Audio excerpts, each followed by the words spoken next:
Hello दोस्तों, नमस्कार। मैं के आर सारन आप सभी का हार्दिक अभिनंदन करता हूं, स्वागत करता हूं। दोस्तों, हमें जिंदगी में कैसे आगे बढ़ना है, आज का ये जो वीडियो है आपको यही सिखाएगा।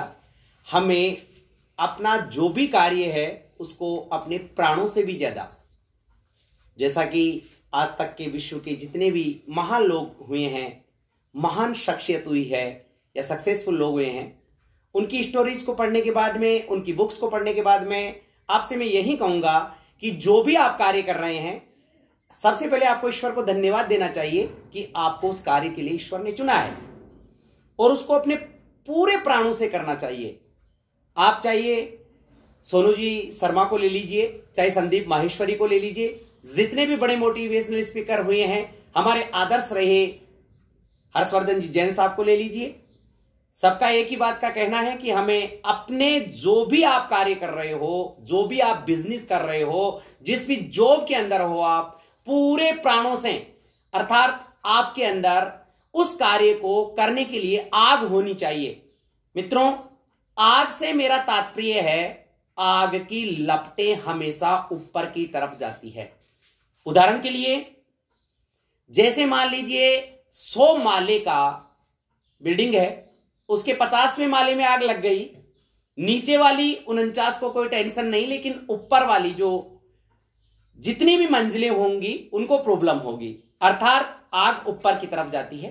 वैसे ही हम जिस भी प्रोफेशनल कार्य के अंदर है उसमें आग होनी चाहिए, अपने अंदर तड़प होनी चाहिए कार्य को करने के लिए। जिन लोगों में तड़प रही है, कुमार विश्वास को ले लीजिए, आप तड़प थी इसलिए महान हो गए। आप जितने भी कार्य करने वाले हुए हैं, जिनमें तड़प थी वो विश्व के लीडर्स बने हैं, जिनमें तड़प नहीं थी वो कमजोर हुए हैं। अतः हमारे अंदर तड़प होनी चाहिए कार्य के प्रति। कमिटमेंट आपका ऐसा होना चाहिए कार्य के प्रति, यदि आपको जो भी कार्य आपको मिला है उसके अंदर जिसको भी आपने समय दिया है उस नियत समय पर आप पहुंचे, उस कमिटमेंट पर खरे उतरे। उदाहरण के लिए मैं मेरा ही उदाहरण देता हूं। पिछले 14 वर्ष से मैं शिक्षा का कार्य कर रहा हूं और एक भी ऐसा दिन नहीं जहां पर हम अपने कमिटमेंट पर खरे नहीं उतरे, अर्थात शिक्षकों को समय पर सैलरी देना। इतने शिक्षक अब तक पढ़ा के गए हैं, एक से भी आप ये कहलवा दीजिए कि सर ने ये कार्य नहीं किया है। अपना कमिटमेंट 100% पूरा करना। अभिभावक से यदि हम बात करके हैं कि फील्ड में बच्चों को चेक करने जाना है तो करेंगे। वैसे ही अगर आप कोई बिजनेस कर रहे हैं, मैं ई बायोटोरियम के मेरे सभी मित्रों से विशेष रूप से कहना चाहता हूं कि यदि आपके बिजनेस में आपको सक्सेसफुल होना है तो आपको अपने बिजनेस को मालिक की तरह देखना है। हम मालिक हैं अपने बिजनेस के, और जिन जिन लोगों ने भी अपने बिजनेस को मालिक की तरह देखा है वो मालिक ही बने हैं। आइए इस स्टोरी से मैं साबित करता हूं। 2 मित्र थे, दोनों सरकारी जॉब के अंदर थे। दोनों सरकारी जॉब के अंदर थे।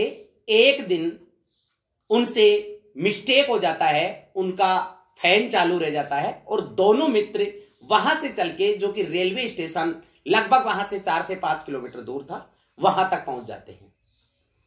वहां पहुंचने के बाद उन्हें याद आता है कि हमने फैन बंद नहीं किया। एक ने कहा कि चलो हम फैन बंद कर देते हैं। दूसरे ने कहा नहीं यार, सरकारी कार्य है, हमें क्या लेना देना है, सरकार का बिल लग रहा है। लेकिन दूसरे मित्र ने कहा नहीं मित्र, आप नहीं चलते हो तो मैं फैन बंद करके आऊंगा। वो गया, उसने फैन बंद किया और वापस आया। आगे देखिए क्या होता है।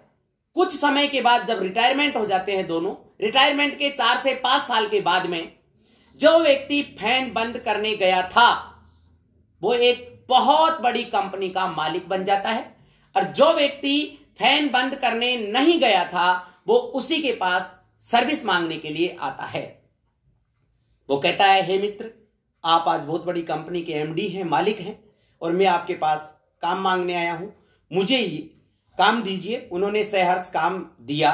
वो कहा कि मुझे ये भी बताओ कि आप मालिक कैसे बने, और मैं आपके पास एक नौकर जैसा बन के आया हूं।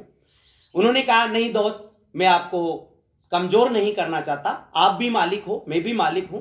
लेकिन वो माना नहीं। उसने पूछ ही लिया कि आखिरकार आपको बताना ही पड़ेगा कि आप इतने बड़े व्यक्ति कैसे बने और मैं यहां पर क्यों रहा। उसने उनकी भावनाओं का कद्र करते हुए बताया कि मित्र, मैं आज मालिक नहीं, मैं तब भी मालिक था जब सरकार की नौकरी करता था। तब जब फैन बंद नहीं किया था मैंने आपको भी कहा था कि आपको फैन बंद करने के लिए चलना होगा। आपने कहा नहीं, ये सरकार का काम है, उसको करना चाहिए। लेकिन मैं गया, क्योंकि मैं उस टाइम भी अपने काम का मालिक था और आज भी अपने काम का मालिक हूं। इसलिए मित्रों, इस स्टोरी से हम यही समझ सकते हैं कि जो भी बिजनेस अपन कर रहे हैं, जो भी कार्य अपन कर रहे हैं, उसको ईश्वर का वरदान मानते हुए हमें 100% अपनी कैपेसिटी के साथ में, उसमें पूरे कमिटमेंट के साथ में उसको करना चाहिए। यही सफलता का नियम है। जय हिंद।